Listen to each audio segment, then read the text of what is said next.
Alors, bienvenue à tous. Merci d'être présente à Ménage à trois, ergothérapie, sexualité et maladies neuromusculaires. Donc, je vais vous présenter les conférencières, Samar Muslemani, ainsi que Eliane Berniquez, Lydia Lefebvre, Camélia Maillot-Tanguay. Pardon. Donc, ce sont 6 étudiantes qui ont débuté, qui sont finissantes en ergothérapie à l'Université de Sherbrooke dans le cadre de leur maîtrise professionnelle. Elles ont débuté il y a 2 ans un projet de recherche sur le rôle de l'ergothérapeute en ce qui a trait à la sexualité chez les personnes présentant une maladie neuromusculaire. Ce projet a été chapeauté par professeure Cynthia Gagnon, directrice du groupe de recherche interdisciplinaire sur les maladies neuromusculaires, le GRIM. Au fil des 2 dernières années, ces 6 étudiantes ont travaillé à développer et à préciser la visée de leur projet, tout comme elles ont travaillé à préciser leur identité professionnelle en vue de leur future pratique clinique. Ce projet a ultimement permis de créer un guide de pratique répondant aux besoins cliniques des ergothérapeutes. C'est donc avec fierté qu'elles sont ici aujourd'hui afin de vous présenter les résultats de leur travail. Alors, sans plus tarder, je cède la présentation à vos conférencières. Merci beaucoup. Bonjour à tous, merci d'être là ce matin. Nous sommes 6 ergothérapeutes nouvellement gradués depuis hier, en fait, et sommes très fiers d'être ici ce matin avec vous pour vous présenter le produit final de notre projet de maîtrise. En effet, nous avons conçu un guide de pratique pour les ergothérapeutes œuvrant auprès d'adultes présentant de maladies neuromusculaires et désirant aborder l'habitude de vie de la sexualité avec cette clientèle-là. Donc, aujourd'hui, pour commencer, on va introduire le sujet. On va décrire brièvement la méthodologie utilisée. On va passer un peu plus de temps sur le guide de pratique, donc les résultats. On va énumérer les forces et les limites, puis conclure. Donc, tout d'abord, pourquoi faire un projet de recherche sur les interventions liées à la sexualité en ergothérapie? Commençons par quelques données pour expliquer le tout. Donc, malgré le fait que 60% des professionnels de la santé trouvent qu'il est important d'adresser la sexualité avec leurs clients. Seulement 6% le font réellement. Pourquoi? Parce que plusieurs d'entre eux considèrent qu'ils manquent de compétences pour dispenser des soins de santé en matière de sexualité et estiment ne pas connaître précisément leur rôle dans la prestation de ce genre de soins-là. Pourtant, l'American Occupational Therapy Association a classifier la sexualité comme étant une activité de la vie quotidienne, ce qui fait partie du champ d'expertise des ergothérapeutes. Et puis, 72% des clients atteints de maladies chroniques présentent des problèmes au niveau de leur sexualité, mais seulement 18% d'entre eux sont en mesure de les surmonter de façon indépendante. Donc, on voit ici le besoin d'aide pour toutes les autres personnes qui ne sont pas en mesure de surmonter ces difficultés-là de façon indépendante. Donc, la sexualité, bien qu'elle soit souvent perçue comme un sujet tabou et difficile à aborder, fait partie des besoins fondamentaux de l'être humain et contribue à son épanouissement. Donc, lorsque le thème de la sexualité est abordé, ça comprend non seulement le sexe biologique, l'acte sexuel, mais aussi l'intimité, la reproduction, les rôles sexuels, le plaisir, etc. Désolée, je manque de souffle.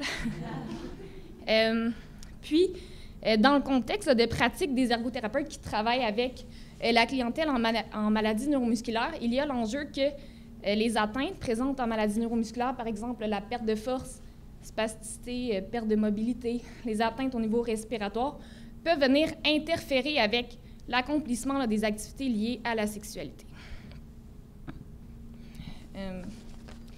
Donc, c'est ça. Ceci dit, les répercussions qui en découlent peuvent affecter la qualité de vie, le bien-être de cette personne-là et la relation avec son partenaire s'il y a lieu.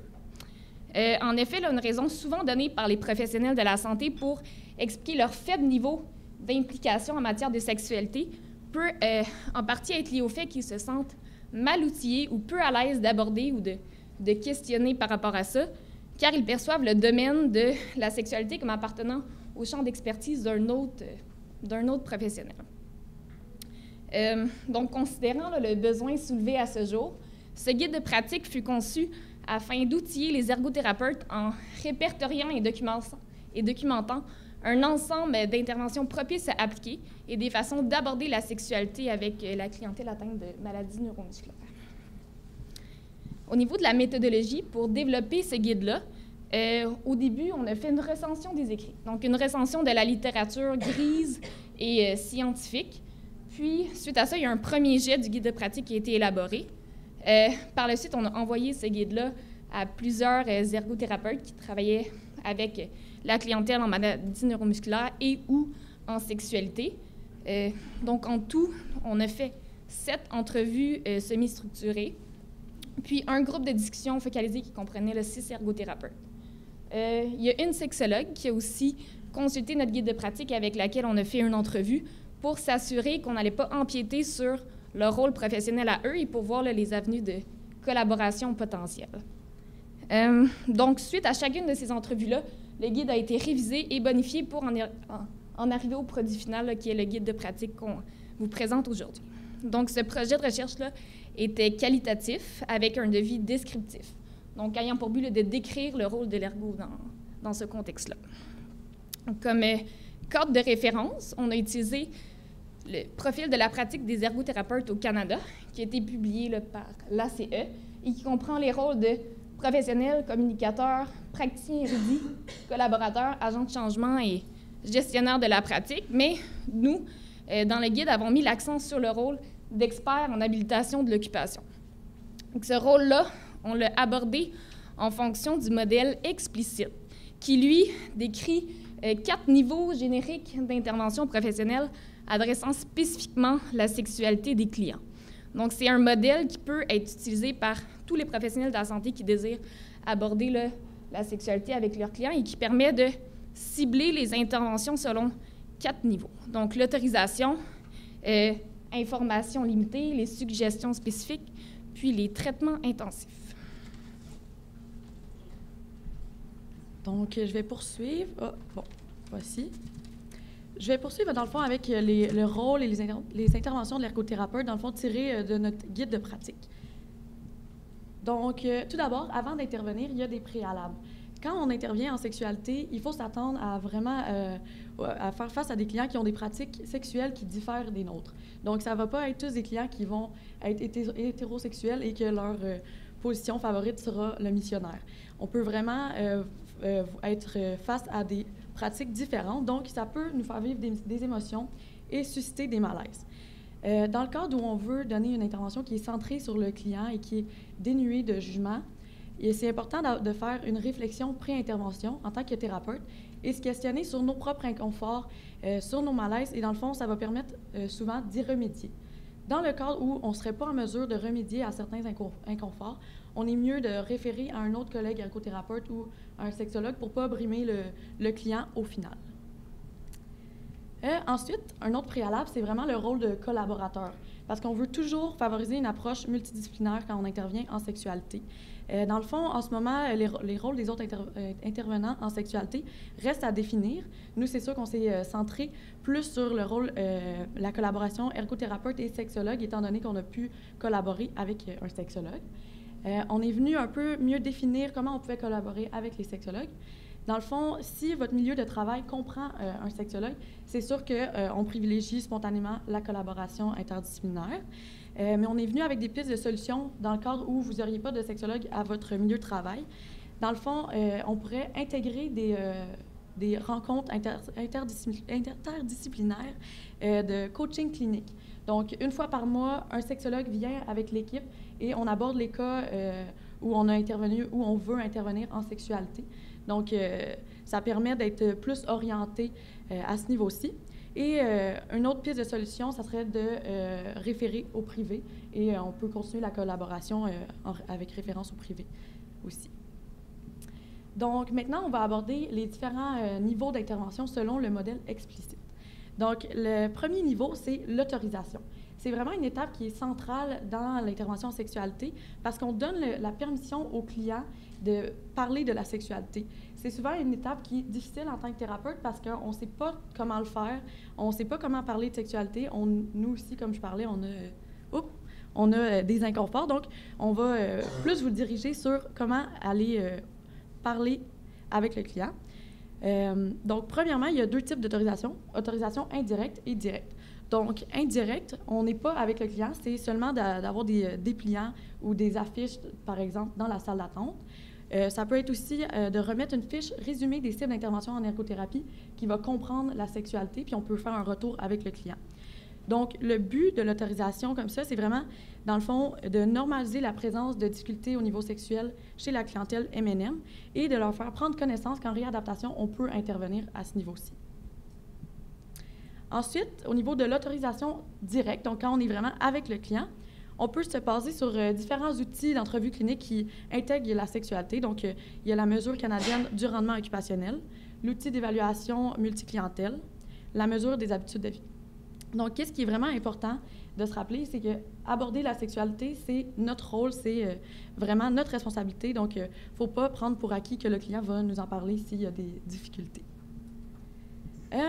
Donc, maintenant, je vais vous présenter des astuces concrètes pour questionner à ce niveau-ci. Donc, 4 astuces. La première, c'est présenter un fait suivi d'une question.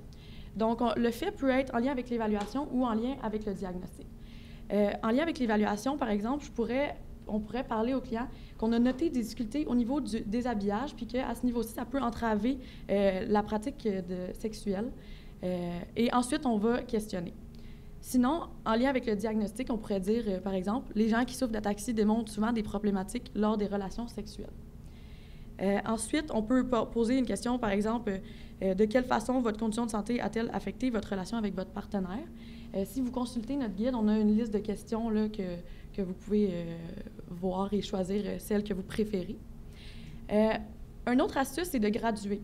Donc, on peut commencer par aborder la relation avec le partenaire ou l'habillage ou des sujets moins intimes et aller graduellement dans des sujets plus intimes, donc la relation sexuelle, la masturbation. Donc, c'est moins confrontant au début. Ensuite, c'est important d'utiliser les vrais termes. Donc, on veut créer un environnement où il n'y a pas de tabou. Donc, on utilise les vrais termes, les vrais mots des parties génitales et vous pouvez peut-être préparer le client en lui disant « Je vous avertis que quand on parle de sexualité, je vais utiliser les vraies nomenclatures. » Donc, ensuite, choisir le moment. Donc, c'est sûr que ça dépend de votre offre de service. Mais un bon moment, ça pourrait être à la fin de l'évaluation. Donc, vous connaissez plus les difficultés de votre client qui pourraient entraver la sexualité et vous êtes plus en mesure de faire des liens à ce niveau-ci. Et en plus, vous connaissez un peu plus le client parce que des fois, la première rencontre, aborder la sexualité, ça peut être confrontant. Maintenant, au niveau de l'autorisation, un dernier sujet qui est vraiment souvent été ressorti dans nos entrevues, c'est la surprotection parentale. Donc, ça peut agir comme obstacle à aborder le sujet de la sexualité. On est venu avec 2 pistes de solutions. Donc, premièrement, bien entendu, proposer des rencontres individuelles pour vraiment créer un environnement sécuritaire pour aborder le sujet qui est plus intime. Deuxièmement, on pourrait mettre en place des groupes de parents en vue de faciliter l'acceptation de l'évolution de leur enfant vers l'âge adulte. Ça pourrait se donner avec un sexologue, par exemple. Donc, lorsqu'on a passé la section, le niveau d'autorisation, on arrive à information restreinte. Donc, c'est vraiment de donner de l'information qui est non individualisée. Donc, ce n'est pas centré sur le client. Ça peut être de proposer des vidéos, des films, des brochures, donc toutes sortes d'informations. Souvent, ça peut se faire en parallèle avec la section, le niveau autorisation. Ensuite, c'est suggestions spécifiques. Donc, c'est vraiment à ce niveau-ci qu'on offre des interventions qui sont centrées sur les besoins du client, après bien entendu avoir identifié les problèmes, les inquiétudes de notre client. Donc, en ergothérapie, il y a différentes cibles d'intervention qu'on a identifiées, notamment le positionnement, la gestion de l'énergie, la modification de la tâche, les jouets sexuels et la modification de l'environnement. OK. Premièrement, au niveau de l'évaluation des besoins, on évalue les habitudes de vie liées à la sexualité. Donc, c'est pas juste la relation sexuelle, la masturbation, c'est aussi aller dans des dates, se déshabiller, faire les transferts, tout ça.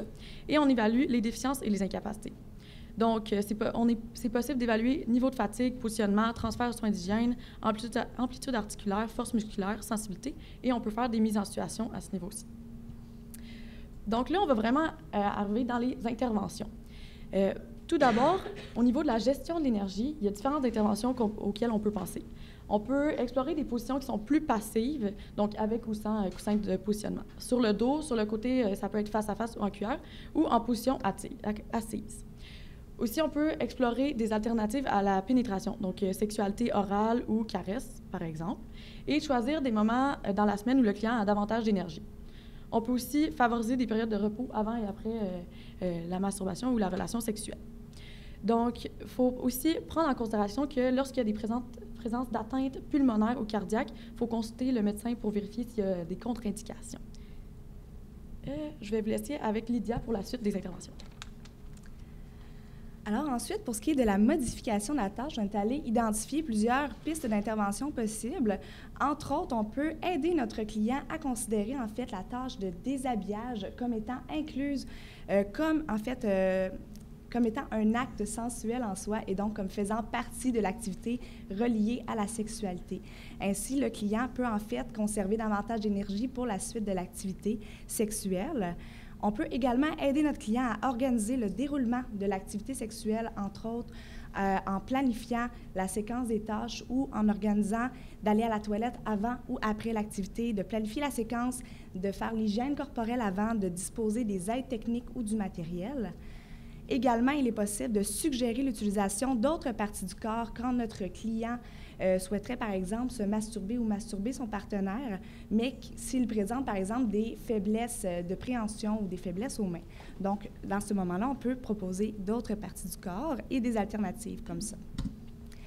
En ce qui concerne les jouets sexuels, on est tous conscients qu'il existe sur le marché une panoplie de jouets sexuels. Par contre, il y a toute une catégorie de ces objets qui sont, on pourrait dire, adaptés et qui, en fait, permettent de compenser de nombreuses incapacités vis-à-vis de la réalisation d'activités reliées à la sexualité.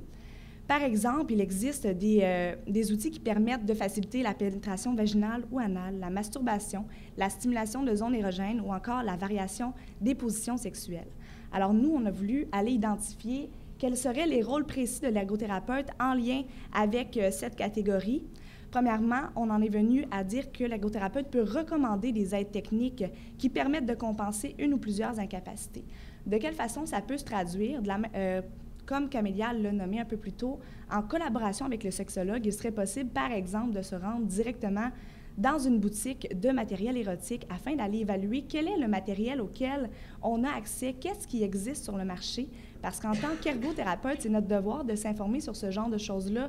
De la même façon que lorsqu'on a un client qui a une problématique à l'habillage ou à l'hygiène, on va regarder quelles sont les aides techniques qui existent et laquelle serait la plus appropriée. Donc, il en est de même pour les jouets sexuels et ainsi, on peut sélectionner un ensemble de matériel qui serait approprié selon les besoins identifiés chez notre client. Ensuite, on peut également se retrouver face à un client qui souhaite utiliser des jouets sexuels en particulier, mais qui, à ce moment-ci, ne présente pas les capacités optimales pour l'utiliser. Dans ce cas précis, on pourrait proposer des adaptations simples à notre client pour qu'il soit en mesure d'utiliser le matériel qu'il souhaite utiliser. Par exemple, un manche universel pourrait permettre de faciliter l'appréhension de plusieurs jouets sexuels. Ici, on a voulu vous mettre 2 diapositives pour vous donner des exemples plus concrets, parce que là, on nomme beaucoup de choses, mais on en voit peu. Donc, voici sur cette diapositive 2 dispositifs qui facilitent en fait le positionnement. Le premier se nomme le Handy Lover, qui est un dispositif qui permet de reproduire le mouvement de va-et-vient et qui permet en fait à la personne de pouvoir avoir une activité sexuelle de façon autonome, tout en réduisant le niveau d'effort requis. Ensuite, la deuxième image, c'est également un dispositif de positionnement, mais qui ici est conçu davantage pour une utilisation en couple, donc avec le partenaire, et qui permet ici d'adopter de nombreuses positions sexuelles, encore une fois, en réduisant le niveau d'effort requis pour l'activité sexuelle.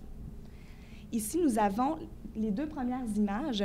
Le premier conçu pour l'homme, le deuxième pour la femme, sont tous les 2 des dispositifs qui permettent à l'homme ou la femme de se masturber sans avoir à manipuler le dispositif avec les mains en cas d'une problématique de préhension. Et donc, les 2 dispositifs peuvent être fixés à différentes surfaces par succion. Le dernier, en bas, est un dispositif qui permet de maintenir chez l'homme une érection plus longtemps et de guider l'organe masculin lors d'une relation sexuelle. Pour les pratiques sexuelles créatives, ici, c'est simplement de venir nommer, comme Camélia l'a dit, il est fort probable que nous rencontrions des clients qui n'ont pas des pratiques sexuelles identiques aux nôtres, et donc il faut vraiment être ouvert, avoir une sensibilité par rapport à ça et adapter nos interventions par rapport aux pratiques préconisées par le client. Ensuite, lorsque certaines attentes du client dépassent notre mandat ou le mandat que nous croyons pouvoir répondre, il est important de consulter notre chef de service pour pouvoir être orienté sur les limites de ce dit mandat. Il faut donc être vraiment à l'écoute de nos limites professionnelles et personnelles. Et si on considère en fait que les besoins de notre client dépassent nos limites ou qu'il bénéficierait davantage d'un service plus spécialisé, nous pouvons le référer vers la gynécologie, la médecine de famille, psychologie, sexologie ou physiothérapie périnéale, qui sont des exemples. Ici, on voulait simplement faire un clin d'œil vers les autres rôles de l'ergothérapeute parce qu'on en a énuméré quelques-uns plus tôt et on les a décrits.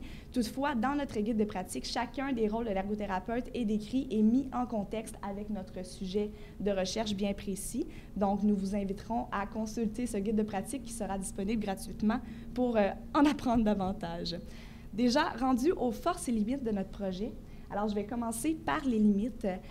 Les principales limites que nous avons rencontrées, en fait, ici, c'est qu'il y avait peu de littérature spécifique à notre sujet et à notre clientèle et que les participants auxquels nous avons eu accès, en fait, on a eu une petite taille échantillonnale pour pouvoir recueillir nos données et analyser afin d'élaborer notre guide de pratique. Toutefois, si on revient du côté des forces, on a quand même été en mesure de constater une certaine saturation des données lors de l'analyse de toutes ces informations-là et lors de l'élaboration du guide.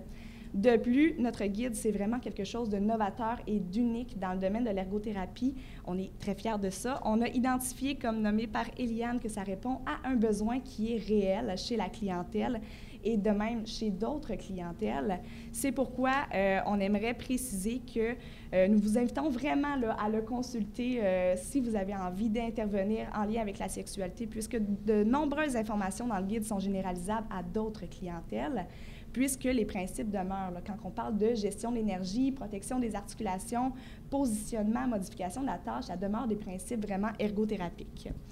Alors, en conclusion, ce que nous aimerions que vous reteniez de cette belle présentation, c'est que la sexualité fait partie des habitudes de vie et qu'il est du devoir du professionnel de l'aborder de la même façon qu'on aborde toutes les autres habitudes de vie, avec passion et cœur. Et il existe également, en ce sens, de multiples possibilités d'intervention, telles que nous en avons nommé quelques-unes, et qu'on peut intervenir à plusieurs niveaux. Donc, pas nécessairement directement en lien avec l'acte sexuel, mais la sexualité, ça englobe beaucoup plus que l'acte sexuel en soi. Donc, il est possible d'intervenir. Et on voudrait faire également un petit clin d'œil à nos collègues en physiothérapie à l'Université de Sherbrooke qui sont actuellement en train d'élaborer un guide de pratique dans le cadre de leur projet de maîtrise et qui veulent en fait élaborer un guide de pratique sensiblement comme le nôtre, mais en physiothérapie. Alors voilà, nous vous remercions.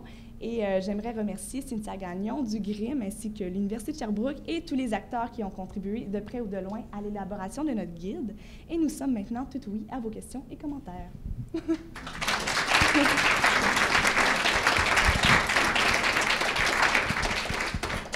Belle présentation, merci. J'avais une question par rapport à la surprotection parentale dont vous parliez. Quand on travaille avec des jeunes et donc leurs parents aussi. Est-ce que vous avez trouvé dans vos entrevues ou dans la littérature des moyens ou plus des guidelines spécifiques, non seulement reliés avec le type d'intervention, mais disons avec l'âge ou des façons d'aborder, des façons d'intervenir avec l'adolescent? Je ne sais pas moi, un âge de dire, c'est sûr que l'âge du consentement, c'est 14 ans au Canada, de dire est-ce que c'est ça qu'on doit se fier ou est-ce qu'on doit... Comment est-ce qu'on aborde différemment entre l'enfant et le parent, là? Parce que c'est deux choses complètement différentes. Là. Bien, justement, c'est un enjeu qui a été vraiment abordé, mais nous, on s'est vraiment centré sur la clientèle adulte. Donc, on a voulu faire l'aborder quand même parce que c'était quand même très présent, mais non, on n'a pas été plus en détail. Puis, clairement qu'il y a un besoin de développer une compétence à ce niveau-là, puis des domaines d'intervention, là, parce que c'est beaucoup ressorti, mais peut-être qu'entre collègues, vous avez des astuces, mais on n'en a pas ressorti. Donc, merci beaucoup pour les conférencières pour votre présentation. S'il y avait d'autres questions, est-ce qu'on pourrait vous écrire? On écrit à Marie-Hélène Bolduc pour pouvoir vous transmettre les questions puis mettre sur le site Web. Oui. Donc, merci et bonne journée à tout le monde. Merci.